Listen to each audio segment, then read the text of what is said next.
that's why I see only the luxury cars everywhere. So there's the engine from the Maserati. It doesn't look like a body shop. I know. It looks like a museum. In here, there's probably over $1 million worth of tooling. Wow. This I love is, this baby. You have a pretty big property in a prime location. What do you think it would be worth now? How was your childhood like, growing up? And you think a lot of parents, they say, well, I never had this, so I want my children to have. Yeah, that's the worst thing you could do. This is something I see common with most of the immigrants. They save every penny. My mother taught me a lot of things. When things get tough, your only alternative is to get tougher, because you will not like the other way, because everybody will knock you down. As soon as you say you can't do something, that's fair. Believe in yourself. Don't worry what anybody else thinks about you. So if you can buy any car you want, if you can buy any house you want, if you can buy anything you want, what is there to really strive for? How come I have all this money and I'm not happy? And those people that have nothing down there and have just a little fire and a little bit of food are all joined and having a great time. What if you don't have a rich parent anymore? How are you going to survive? Hey, thanks. Hello, how are you? Good. How are you? Good. Welcome. Come on in. All right, this is second to none collision. We specialize in doing quality work. So you guys do only the luxury cars? No, we work for all makes and models. Yeah, that's why I see only the luxury cars everywhere. Yes, we're also one of the most certified collision centers in Canada, maybe United States, with all our certifications, which are certified for the insurance, for the manufacturer, not for the insurance company that wants to have the work done as cheap as possible. You are the only shop in Windsor that does Tesla. That's how I got to know you. Yeah, because we were certified for Tesla. Yeah. So, give us a tour of the shop, and then we are excited to see your cars right in the shop. So pretty much whatever the cars you use, you're using them as the tools. So there's the engine from the Maserati, and we made our logo, the FF, on there. Oh, that's what I see. Yeah. With another Maserati seat. Are these from the real cars? Yes. So we made the base. We had the base made, but this is a real car. Gotcha. Same with the motor. It had only like 10,000 kilometers on it too. That's crazy. How big is this facility? About 30,000 square feet. Wow. So here we have our credentials that other shops in this city do not have, including the Tesla one. Yeah. So you got a restaurant here too? Here's some more of our credentials here. There's only two LFA, which is the Lexus supercar, and we're only two in Canada, one in Windsor, which is us, and one in Vancouver for Lexus LFA. Wow. Just two. And you're one of them. Yes. How long you been running the shop here? Here at this location, 2004. I left my dad's facility in 2002, and that was Continental Collision my dad owned. And was it in the same place or was it somewhere else? I was on Langlois and Wyandotte, so down. Oh, that's in one day. Yeah. Yes. Where is There's Speedy Auto Wash next door, and there's a 7-Eleven there. I think there is the Enterprise now there. No, it's still the car wash, and next door we still have our name on it. It's just not open. Gotcha. So here's our in-house restaurant featuring quality, high-end food, all cooked internally, and all the sauces made internally. I haven't seen a restaurant in a body shop. Yes, also with a liquor license. With a liquor. So we have a disgruntled customer, a couple of drinks will make them happy. Yeah. A glass of wine. Don't drive after you drink. Yes, here's some of our old memorabilia, old Coke machines, and some pinball games that my dad said, we're only for bums to play when I was young. So now I have them, because if he caught me playing them when I was young, he'd say, those are for bums, get to work. This is our delivery bay area. Beautiful. It doesn't look like a body shop. I know. It looks like a museum. And you work at the place more than you at home, so why not make it someplace nice to work at? This is Mart's, our groundkeeper here. Hello. How are you? Good. He takes care of all the flowers. Nice. Holy cow. Outside buildings that we dismantle the vehicles, carefully packaged, and all the parts are packaged. All fasteners are put in the right order, and then the vehicle is placed outside in storage, waiting for approvals from the insurance companies or parts. So once everything arrives, the vehicle is put in production, and it would start in an area like this one here. In here, there's probably over $1 million worth of tooling.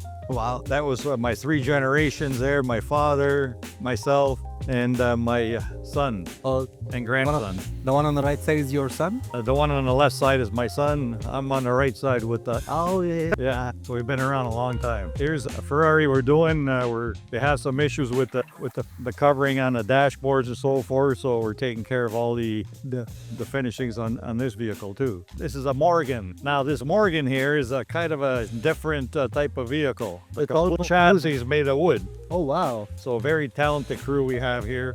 And if you look at the way we package everything, everything is listed. It goes back exactly where you took it out, which I haven't never seen another shop do something like this. And then during the summer, we have a lot of palm trees outside that we put, including our garden. That's where the garden is during the summer. Gotcha. And we're thinking of expanding shortly because we need more room. You have a pretty big property in a prime location. Yes. What do you think it would be worth now? I'm not sure, but to me it doesn't matter because as long as I'm here, it'll be matter to the next generation. Same on my cars. Yes. And here we are again, back at the front. So from here, we can drive to the car. Yes. That's my dad's property next to this building. My mother still lives. She's going to be 99 next week. Oh, she lives here? Yeah. So this is the house I grew up with. Wow. So she's still there. All in between the car shops. So they own that, and then they have 27 acres out here, which they still own 13 acres behind Walmart. So my dad sold to Walmart, he sold to Rona. So he bought, when he was young, he bought all the land down here. So here he paid in 1969, $100,000 for 27 acres. Wow. And when he sold it, how much? He sold one piece, $5 million, then he sold another piece, $4 million, and then they still have 13 acres. Holy cow. So he got 9 million and he still have 13 acres. How was your childhood like, growing up? Work. Were your parents immigrated when you were before you born or after born? So my brother was born in Italy. Okay. And then when he was like 3 years old, they came here. So my dad came in 55, my mother came in 56. They started off in the mines up in Sudbury, and it's just cold up here, this and that. So they took a train, they came to Windsor. So he bought a lot of lands and all. Like he came from a brick He came here with suitcase. suitcase. Yeah.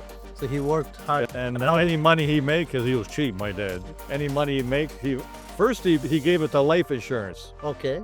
Because his friend sold him life insurance. Yeah. So after about 5 years, he goes, "Hey Lou, how much?" I still remember his name, Lou Hule. "How much money I have in my policy now?" He goes, "0." He goes, "What do you mean 0? I've been paying you 5 years." He goes, "Only if you die, you're gonna get it." Oh, so how did he get into the cars then when he was working? So when he came here, he worked for the mines. He was a welder. And then he came here and he worked for Nicholson Tool and Die. So he started in the tool shop. And then the economy sucked, so they laid him off. So he went to get unemployment. He didn't like unemployment because he said, "I feel like beggar." So he went to work for a body man. So he was not the owners, but the body man that worked at this downtown Motors where they fixed the European cars. So he worked for him. So you have to support a family, 3 children, pay rent, and then working not for the owner, but for the guy that worked there. And the owner, he seen after 6 months, he picked up things quickly, so he gave him a job. And then he would work 14 hours a day, 15 hours a day, 16 hours a day, and he'd have a little garage. He'd fix cars, sell them, and he worked very hard. So he used to work for the guy who works for the body shop. Yeah. And then how did The owner seen that he was doing good, so the owner hired him. Oh, okay. So then in 63, he had enough of Canada. He goes, "I don't like Canada." So we packed up everything. The 3 boys, my sister was born later, and we moved to Italy on the boat again. We went. Oh, you moved back. Yeah, and he can't find work there. So 6 months later, he came back here. Okay. And then we came back 1 year. So I went to school in Italy, grade 1, and then here, grade 2. And then he bought a body shop when I was 13. And so at 65, he opened body shop. So after he came back. Yeah. But how did he had money to open it up? Because they save everything. Everything. So one time Some examples. he's welding. So on your little hook on your belt. Yeah. So he's ready to weld, because it broke. Yeah. So the owner of Veteran Cab, we used to do all the cabs. He come in, "Willie, what are you doing?" "I'm fixing my belt." So he takes the belt out of my dad's hands, throws it in the garbage, and takes his wallet, gives him $20. He goes, "Go buy yourself a belt." Okay. So the old man take it, put $20 in his pocket. Eh? "Thank you." So they talk half an hour, and then the guy, "Okay, see you, bye." So my dad, he go from the office to the garbage, you belt out. I goes, "Dad, he bought you a new belt. Why you fix an old one?" And he goes, "No, he gave me $20. The old one's gonna be good."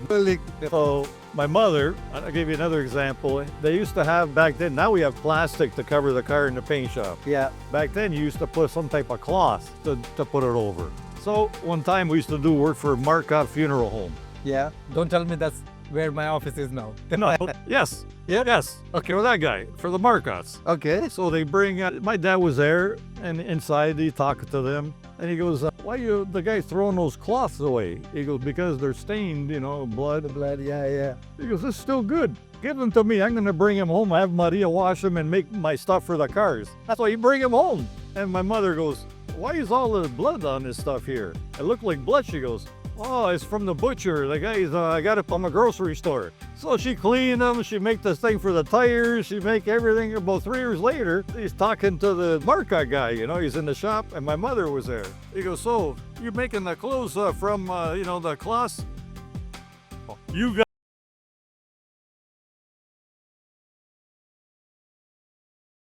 The immigrants, they save every Yeah, penny. yeah. That's how even my grandparents and my parents used to be like, you know, don't waste anything. Me, Frank, window up for the audio, like it's, yeah.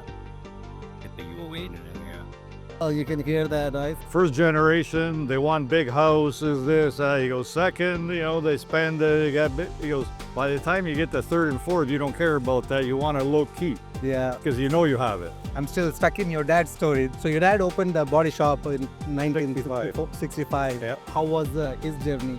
His journey, the first 3 or 4 years, 5 years, he didn't know English. He didn't know how to write English or nothing, so you have to trust the bookkeeper. So he would give the bookkeeper money. He would give him all the checks to go to bank, all that stuff there. He'd never make money. He goes, Mom, Maria, my mother, he goes, Yeah. I worked so hard, I don't see any money left. So then he caught the guy stealing. So he fired him. The guy quit. And then my dad goes to my mother, you're going to be new bookkeeper. She goes, I have 3 kids. I have to make 3 meals for you, for the whole family every day, because he would go home, eat the lunch, and then go back to work. Hey, I don't know English too. He goes, accounting is universal. No matter what country, numbers are numbers.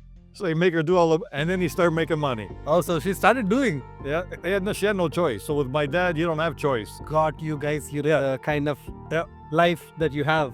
Yeah, it was very hard work. But see, to me, I see a lot of people that have a lot of money, and there's some of the most unhappiest people that I ran into. But you know, also the other way around, I see a lot of people who want to make money, but they cannot. Yeah. What do you think your dad has done differently? Because there are so many immigrants came at that time who haven't made. He taught me, if you make $100 a week and you spend $100 a week, you will always be broke. If you make $1 million a week and you spend $1 million a week, you will always be broke. He goes, if you make 100 and you save at least 10% and never touch it, then you will accomplish things. So when he started working and he did many hours, he didn't spend the money. We didn't go fancy vacations. We didn't have, fancy house and cars. He saved and he bought land. And then as time went on, we in the family, we all worked in the shop. Yeah. We had enough that never overspend. But we had enough that we had a comfortable life. Across the street used to be Joe's bicycle shop. Okay. So I go, Dad, it's back to school now, like when are we getting? Yeah, I'm busy. Yeah, until December 3rd week. So now, and Christmas is here now. So he's gonna figure both I'm gonna take care of here. So just before Christmas, I go, Dad, okay, let's go. So we walk across the street to Joe's bicycle shop, and he's talking to the owner. And I'm looking at the bicycles. He goes, what are you looking at? I goes, to see what bicycle. Nah, you have body shop. They have used ones in the back. They have 3. One bigger junk than the other. And I had to pick one of the least junk. And make it a better body shop. I didn't take it apart, sand it, paint it, Went to pick up the check from lawyer, $5 million. Yeah. And he goes, Maria, today, when he used to take her Tim Hortons, buy her a coffee. He didn't want one. He goes, get me a water. And give her $5. She come back to the car. She gave him back $1.35 or something. He goes, Maria, they screw you. He goes, no, water's $2. And if he didn't open it, he goes, you're gonna take it back if I didn't open it. $2 is something for a water. Even though he had $5 million in the bank account. At one time we came back, where the heck we come back from? And we had to stop, we never go to a restaurant. But this time we had an airport or something, and you stop at a restaurant. I think we're picking up my mother. And so the lady served us this and that. Oh, very good, this lady, very good. So at the end, you gave her a tip. You know how much you gave her? 25 cents. 25 cents. how did you got started into getting into the cars? So when my dad, like I said, we used to fix customers' cars, and then we ended up fixing just taxi cab because it kept us so busy, and he made more money. Because they're not, the only thing they cared is as long as they get as soon as possible, because they have to make money. Yeah, So my dad was very good at doing that. doing it fast. Yeah. So then he got an argument when the economy changed and the guy didn't have enough money to pay us. And my dad, no, Bill, I want my money today. So the guy had to give him personal check, and the guy never forgot. So when he got back good, he didn't give us business anymore. So we had nothing there. We have 3 sons and no work. No business. So lucky you have money to keep us alive, but we're going to be the best. So one at a time, one at a time, one at a time. Like I remember Freeze of Windsor. I wanted to go there because the Jewish people, they have a lot of money, some of them.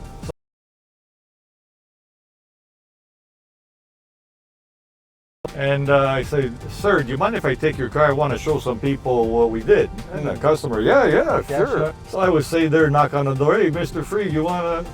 Mr. Freed doesn't have any time. So I try again, but other people would see it. Then it started a little bit at a time. One talk to another, talk to another, talk to another. And the first time I got a job from Gerald Freed, the old guy, he dropped off a Mercedes, brand new, 1980. And he goes, listen, I already ordered a new one. Just do this best you can because I'm going to sell it after. It had 3,000 kilometers on it. $36,000 damage back in those days. Oh, wow. So I goes, Mr. Freed, you're going to keep this car. It's going to look better than the one new. Yeah, you sound like a good salesman, he goes. I goes, do I look like salesman to you? I goes, look at me, I'm a worker. So, long story short, he picked up the old one. He kept the old one. The new one came in. They compared the fits, the paint, everything. He kept the old He one. loved your work.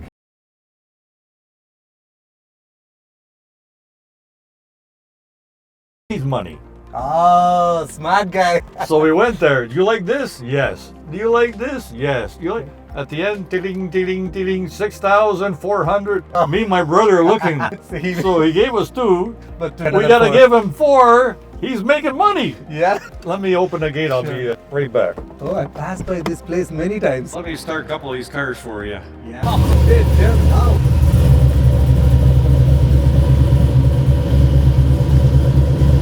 I think the battery dead on this one. Oops. Oh, come on. Oh, that's a help pad. But it's not producing those. Doesn't like it very bad. So here, spare tire, What is that? nitrous. The work. Yeah, boost. Oh, yeah.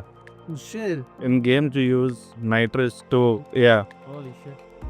That's why I call the places F1 Fab.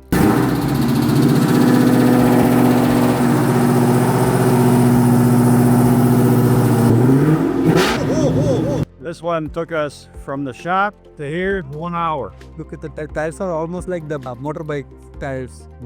So here's another Triumph Supercharged. It's an MGA that belonged to an MI5 guy. Oh, spy it is. Yeah. That's all the best. The James Bond, yeah. He bought it for his son when his son was 2 years old. Now we are at this with these tires. What's your take, when markets were down, when you started out? Did you face any difficulties? How did you come up? Yeah, we faced a lot of difficulty. So never take a step further than you're capable of.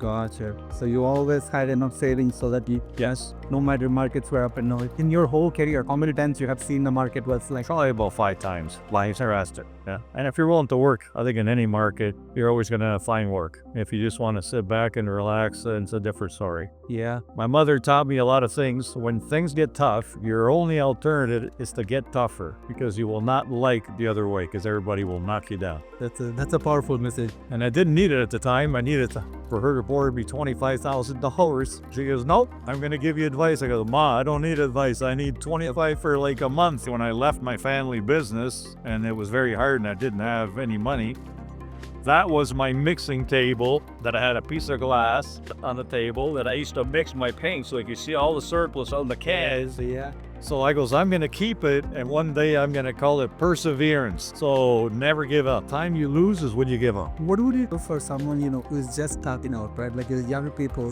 what do you see that is lacking in our generation, who is just starting to build a career, wants to make? I think it's a time for people to get back into trades. There's very few people in the trades now because it came a time where everybody went back to school. And if you wanted a good job, you had to work at an office or this and that was your future. but the tradespeople are now dwindling. I think the people that get into the trades are going to be more successful in growing themselves if they want to. But you have to have that skill set and get back to the basics and work hard and persevere. Soon as you see you can't do something, that's failure. And in life, if you look at your past and dwell on your past, in my opinion, that's called depression. Yeah. If you look at the future and try to figure out the future, that's called anxiety. You have to live for the day that you have. How important was it investing in real estate? Because, I hear your land, this, that. Yes, it was what my parents taught me was your retirement. If you don't want to do anything else, this land's not going to get cheaper. There's not making any more of it. Yeah. And I think it's best investment you can do. Now, the people that are lucky are the ones that invest in the right areas. And my dad had a pretty good sense of where to buy the farmland and so forth, and did very well with no education. And they were both pretty well orphans. My dad's mother died when he was 3, and my mom's mother died when she was 13. So she had to raise a family at 13, stay home from school and raise the other kids and cook and clean and work very hard. So What are some of the lessons that, you learned from your parents that really, you believe that it made you? believe in yourself. Don't worry what anybody else thinks about you, and just keep on following your dream. By hanging out with the right people, by following your dreams and not giving up on them and not worrying what anybody else thinks, sooner or later you'll hit them. So in my own business, for most body shops to be successful, you need to get in bed with the insurance companies. So when the insurance companies make contracts with you, they tell you, okay, you need to use this many junkyard parts. You need to use this many imitation parts. You need to not do everything right because, the customers don't know most of the time. So, and if you can start doing these, we can start steering you a lot of work. Yeah. But they don't care about the customer. They care about the bottom line, how much they're saving. Okay. And for me, when I did belong to these, contracts with insurance companies because I needed to survive, I didn't like looking at you and say, oh yes, I'm going to do a wonderful job for you, because I can't. My hands are already tied because the insurance sent you there. Yeah. And not to do whatever they want me to do to your car. And it came to, I got divorced from every insurance company, and I got involved with the manufacturers that actually build the cars, that tell you how to fix them properly and not take shortcuts. So if one of my achievements in life was, that is it, not having the insurance company dictate to me how to fix a car for consumer. And it's not about the shiny paint job anymore. Because back in my dad's day, as long as you had a nice, the color looked good and the car was clean, you did a good job. Yeah. Now it's about the safety. If you don't put that car back to the way it was before, your family might get killed. And they said it's cheaper to pay for a few deaths and injuries than it is to pay for everybody to get it done right. We've done our studies, and the percentages are only this much and this much and this much. And I couldn't believe the guy even opened his mouth to say I did. And I was at a lunch function for all the stakeholders in Toronto. Yeah. I never forgot that. So you literally went opposite to this. Yes, it is hard to do. I'm probably 1% of the shops in Canada that can actually do it this way, because in our industry, are dependent on insurance companies steering your work. Yeah. So that's actually pretty big, where you get most of business. Yep. So, and also I see, from your story, one thing I really love is you have these employees, and a lot of them are with you for a long time. Yes, we grow our own employees. We take people that have an ambition, and they have to have a passion for cars. And if you look at my parking lot, most of the guys have nice cars, and some have race cars, they're noisy and this and that, but they all have the passion for cars. How important the customer service It's everything. I do everything. It's everything. Because if you don't keep the customers informed, if you don't give them what they deserve, they're not gonna come back, and they're not gonna tell their friends that this. And if you look at our Google reviews, I believe are 4.9, and the reason we're only 4.9, because my brother wrote me 2 1-star review, and another person with a Challenger, which had no reason to give us nothing but 5, wrote us a 1-star review. So that's the 3 reviews you will find in my whole career that are 1-star. The rest you'll see that are 95 or 99% 5 stars, and they still give you a 5-star. They rate a paragraph and how their experience was. So it's not a bot 5-star, it's a 5-star. And to me, that's so when I'm sending emails to the insurance company, companies. I tell, and I copy the insurance company. I go, so look at your insurance company. They have a 1.7 rating, and look at ours. My greatest happiness was not being there. It was getting there. It was the journey.